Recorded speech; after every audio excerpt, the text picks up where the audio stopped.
Aujourd'hui, je vais faire une vidéo sur le doute. Allez, avant, on s'abonne à la chaîne, on partage, on se like, on fait des commentaires, tout ça. Allez, c'est tout.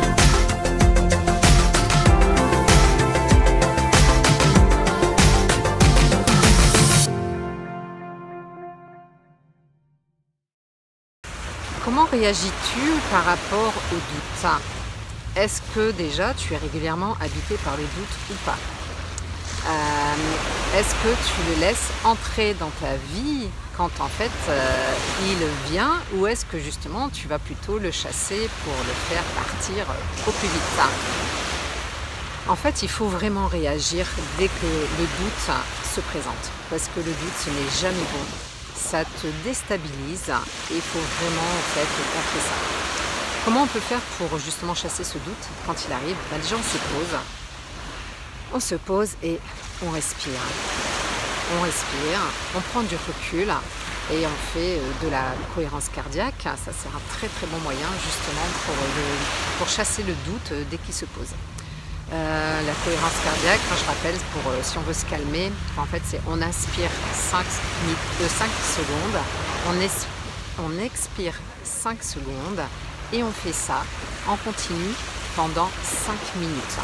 Et en fait ça va changer la chimie de votre corps, ça va faire partir le stress, ça va modifier en fait les hormones du stress.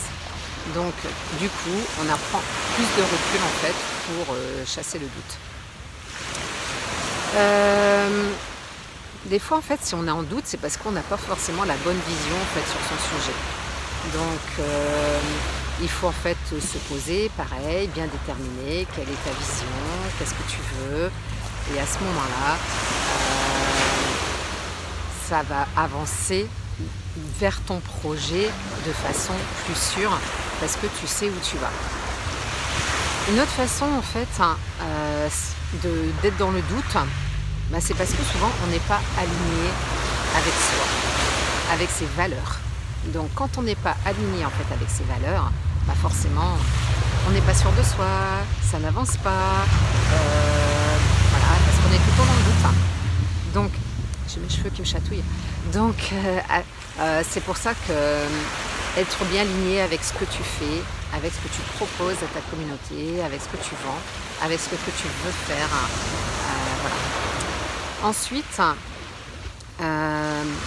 quand on est vraiment sûr de soi, en fait, il n'y a rien qui peut nous bousculer, il n'y a rien qui peut nous déstabiliser, parce que on a bien tout posé avant, et en fait, on sait où on va, on a sa vision, donc en fait, tout est bon.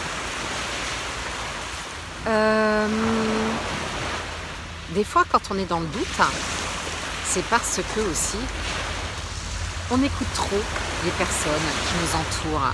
Alors, on va chercher du conseil, mais j'ai déjà dit, en fait, on ne va pas forcément chercher le conseil auprès des bonnes personnes. Il y a des personnes à qui vous allez demander conseil et qui sont là, qui projettent vos peurs sur vous. Et à ce moment-là, ça vous déstabilise, ça vous met dans le doute, et il n'y a plus rien en fait après qui vous permet d'avancer comme vous avez voulu. Donc, encore une fois, n'écoutez pas n'importe qui, je dirais. Quand je dis n'importe qui, en fait, il faut écouter ceux qui sont des bons conseillers. C'est-à-dire ce sont des professionnels par rapport à ce que vous faites. Soit professionnels dans votre thématique, soit professionnels en marketing. Mais voilà, ne demandez pas à votre époux, votre épouse, si en fait derrière les conseils en fait ils ne seront pas les bons, parce qu'ils ne connaissent pas votre problématique. Voilà. Donc faites attention à votre entourage, et en fait si vous êtes vraiment aligné avec vos valeurs, si vous avez bien préparé votre sujet, si vous savez exactement ce que vous voulez faire, comment vous allez le commercialiser, à partir de là, ça va déjà chasser beaucoup de doutes et monter surtout votre niveau de confiance en vous. Parce qu'encore une fois, tout vient de là. Et tout vient de votre taux vibratoire également, de votre niveau d'énergie, tout est lié. C'est ce que j'appelle l'écologie de soi.